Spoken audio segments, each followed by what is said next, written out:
అమ్మాయి గారు భోంచేయండి. అమ్మాయి గారు వద్దు మంగ.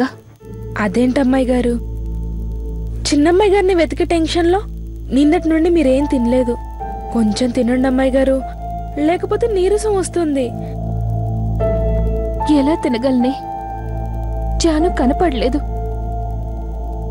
ఇక్కడేమో దేవ్ వేటాడే సింహంలో వెతుకుతున్నాడు.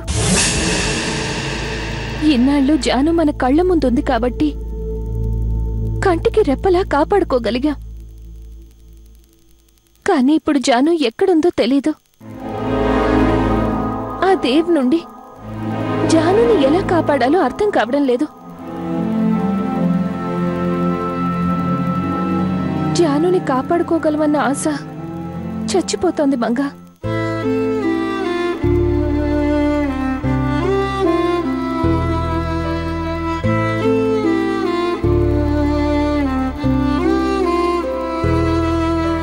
మీరే ఇలా నీరు కారిపోతే ఎలా అమ్మాయి గారు? మాకున్న ధైర్యమే మీరు. మీరే ఇలా నిరుత్సాహపడితే చిన్నమ్మాయి గారి పరిస్థితి అని చెప్పండి. భోంచేయండి అమ్మాయి గారు, భోంచేసి అమ్మాయి గారిని వెతుకుదాం. ఎలా మంగా? ఈ రోజే ఫిబ్రవరి 5, పిన్ని సంవత్సరికం.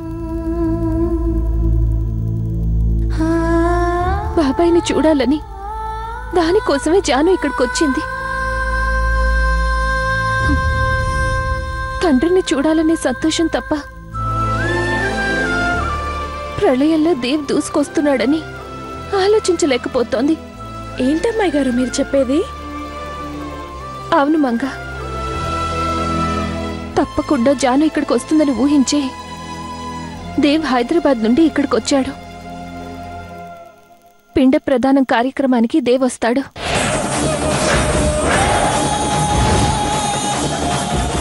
అక్కడికి బాబాయ్ జాను కూడా వస్తారు. ఒక్కసారి నా చెల్లెలు దేవ్ కంట పడ్డాక ఈ ప్రపంచంలో దాన్ని ఎవరూ కాపాడలేరు. అమ్మాయి గారు అలా అయితే వెంటనే ఆ కార్యక్రమం దగ్గరికి వెళ్ళి ఆ దేవ్ రాకముందే అమ్మాయి గారిని కాపాడదాం. తప్పించడం అంత తేలిక కాదు. ఏమంటున్నారు అమ్మాయి గారు? అవును మంగా, దేవ్ పద్మవ్యూహంలా వల పన్నాడు. అభిమన్యుడిలా చిక్కుకుని పోతామో, అర్జునుడిలా బయటపడతామో తెలీదు. తన భార్య కోసం హైదరాబాద్లో అంతగా వెతుకుతున్న దేవ్ ఇక్కడ అంత తేలిగ్గా వదిలిపెట్టడం.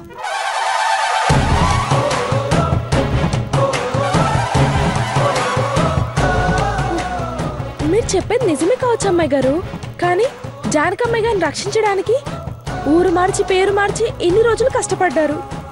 ఇంత ప్రయత్నం చేసి ఈ క్షణంలో వెనకడిగేస్తే అంత వృధా అయిపోతుంది. ఏదైతే అదవుతుంది. పిండ కార్యక్రమం దగ్గరికి వెళ్దాం పదండి.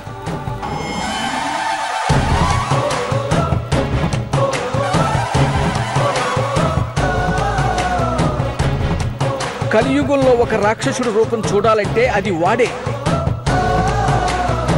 నా మీనమన్ నా నుంచి దూరం చేస్తే ఎవరిని వదలా, ఎవరిని వదలా.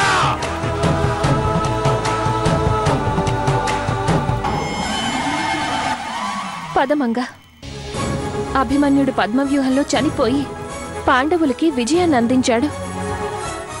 నా చెల్లెల్ని కాపాడుకోవడానికి దేవ్తో చేసే ఈ యుద్ధంలో నా ప్రాణాలను అర్పించైనా నా జానును దక్కించుకుంటాను. పద.